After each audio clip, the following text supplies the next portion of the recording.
Hello बच्चों, let's read the question. The question says, which of the following statements is true related to plant growth?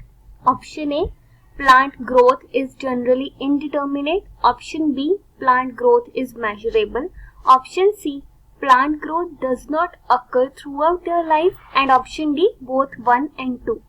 So in this question, हमें बताना है कि हमें जो statements दी हुई हैं प्लांट ग्रोथ के रिलेटेड, इनमें से कौन सी स्टेटमेंट जो है वो ट्रू है. तो की कॉन्सेप्ट देख लेते हैं. सो इस क्वेश्चन का की कॉन्सेप्ट है हमारा प्लांट ग्रोथ, बिकॉज इस क्वेश्चन में हम प्लांट ग्रोथ के बारे में बात कर रहे हैं. Now coming to the options, तो सबसे पहली हमारी ऑप्शन है plant growth is generally indeterminate. अब इनडिटर्मिनेट ग्रोथ का मतलब क्या होता है? इनडिटर्मिनेट ग्रोथ वो ग्रोथ होती है जिसके अंदर प्लांट्स जो है वो कंटिन्यूअसली ग्रो करे जाते हैं बिना किसी फिक्स्ड एंड पॉइंट के.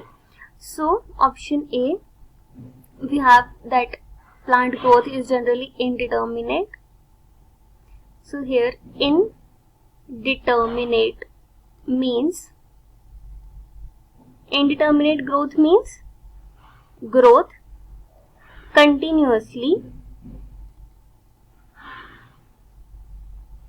without any fixed end point. कि जो ग्रोथ है वो कंटिन्यूअसली होती जाती है, ये इसका मतलब होता है.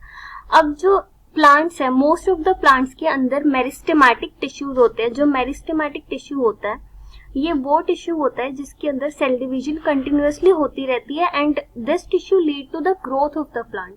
तो कुछ प्लांट्स के अंदर क्या होता है, मेरिस्टेमेटिक टिश्यू प्रेजेंट होता है जो कि उनको through out their life grow करने में हेल्प करता है.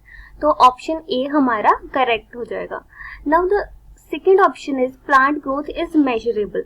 अब प्लांट ग्रोथ मेजरेबल का मतलब क्या है? अब मेजरेबल का मतलब है कि हम प्लांट की ग्रोथ को मेजर कर सकते हैं. So this is also true, क्योंकि हम हाइट को मेजर कर सकते हैं. प्लांट की जितनी लेंथ है या हाइट है उसे हम मेजर कर सकते हैं. ऑल्सो बायोमास की टर्म्स में हम मेजर कर सकते हैं.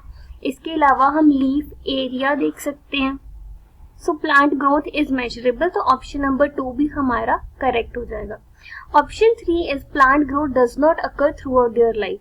तो ये तो हमारा उल्टा हो गया ऑप्शन ए से कि प्लांट ग्रोथ जो है वो थ्रू आउट लाइफ नहीं होती. तो ये हमारा इनकरेक्ट स्टेटमेंट हो जाएगा, क्योंकि हमने पहले ही बताया कि जो प्लांट ग्रोथ होती है वो हमारी थ्रू आउट लाइफ होती है because of presence of meristematic tissue जो कि सेल डिवीजन कंटिन्यूअसली करता है and plant growth throughout their life. So हमारा ये ऑप्शन इनकरेक्ट हो जाएगा. तो हमारा यहाँ पे करेक्ट आंसर हो जाएगा ऑप्शन नंबर डी, क्योंकि पहली दोनों options both A and B are correct. So here the correct answer will be option number D. Hope you understood it well. Best of luck.